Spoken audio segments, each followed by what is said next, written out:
Hi, I'm John Alterman, Senior Vice President, Zbigniew Brzezinski Chair in Global Security and Geostrategy, and Director of the Middle East Program. And in the CSIS 2024 Global Forecast Report, A World Dividing, I take a look at the future of Arab-Israeli peace. You know, for a long time, people talked about the two-state solution as a solution to this conflict.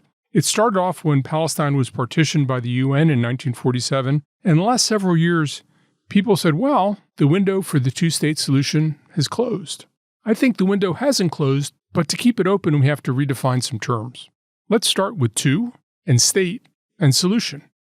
So two, the meaning of two seems kind of obvious, but the reality is over the last 75 years, the lives of Israelis and Palestinians have become deeply intertwined.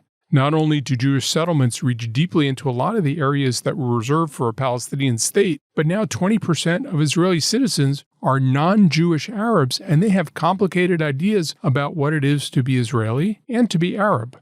The Palestinian and Israeli economies are deeply intertwined. About 90% of Palestinian exports go to Israel, and about 50% of their imports come from Israel. You can't disentangle these two very neatly anymore.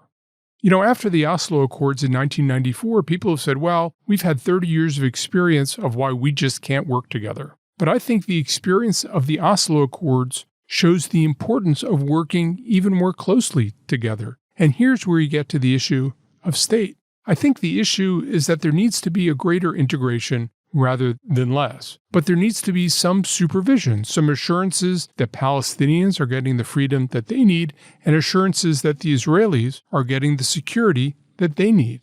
To me, one way to do this is to have more of an arbiter in this process to help ensure that people are playing by the rules. That doesn't really fit with Westphalian notions of, here's a border and I have total sovereignty of what happens within my border. But I think we have to rethink what it is to be a state. And states can't always have all the autonomy that they've come to expect. And what do we mean by solution? Look, all this sets up endless discussions and negotiations and conflicts. It's not a solution where each side can say, we don't have to worry about this anymore. If anything, each side is going to have to worry about more things more often with each other.